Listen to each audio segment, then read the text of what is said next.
ନୟାଗଡ଼ର ପରୀ ହତ୍ୟା ଉପରେ ଏକ କବିତା ଆସନ୍ତୁ ଶୁଣିବା। ପରୀ ହତ୍ୟା। ପରୀ ତୁମ ହତ୍ୟା ସତେ କେତେ ଲୋମହର୍ଷଣକାରୀ। ପରୀ ତୁମ ହତ୍ୟା ସତେ କେତେ ଲୋମହର୍ଷଣକାରୀ। କେକହେ ହୋଇଛି ଦୁଷ୍କର୍ମ କେକହେ ଅଙ୍ଗ ତସ୍କରୀ। କେକହେ ହୋଇଛି ଦୁଷ୍କର୍ମ କେକହେ ଅଙ୍ଗ ତସ୍କରୀ। ସବୁ କଥା ଶୁଣି ଆଖିରୁ ବହଇ ଲୁହ ହୃଦୟ ଉଠଇ ଥରି। ପରୀ ତୁମ ହତ୍ୟା ସତେ କେତେ ଲୋମହର୍ଷଣକାରୀ। ପରୀ ତୁମ ହତ୍ୟା ସତେ କେତେ ଲୋମହର୍ଷଣକାରୀ। ଯେବେ ହୋଇଥିବ ଦୁଷ୍କର୍ମ କେତେ କାନ୍ଦିଥିବ ତୁମେ ଚିତ୍କାର କରି।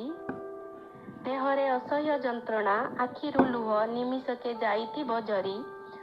କେତେ କଷ୍ଟ ପାଇଥିବ ତୁମେ ଯେବେ ତଣ୍ଟି ଚିପି ଦେଇଥିବେ ମାରି। ପରୀ ତୁମ ହତ୍ୟା ସତେ କେତେ ଲୋମହର୍ଷଣକାରୀ। ଅଙ୍ଗ ଚିହ୍ନିବା ଆଗରୁ ତୁମେ ତୁମ ସହ ଅଙ୍ଗ ତସ୍କରୀ। ଅଙ୍ଗ ଚିହ୍ନିବା ଆଗରୁ ତୁମେ ତୁମ ସହ ଅଙ୍ଗ ତସ୍କରୀ। କାଢ଼ି ନେଇଥିବେ ଅଙ୍ଗ ପ୍ରତ୍ୟଙ୍ଗ ତୁମ ଦେହରୁ ଗୋଟି ଗୋଟି କରି। ନିସ୍ତେଜ ହୋଇ ଶୋଇଥିବ ତୁମେ ନିଶ୍ୱାସ ତୁମ ଯାଇଥିବ ସରି। ପରୀ ତୁମ ହତ୍ୟା ସତେ କେତେ ଲୋମହର୍ଷଣକାରୀ। ପରୀ ତୁମ ହତ୍ୟା ସତେ କେତେ ଲୋମହର୍ଷଣକାରୀ।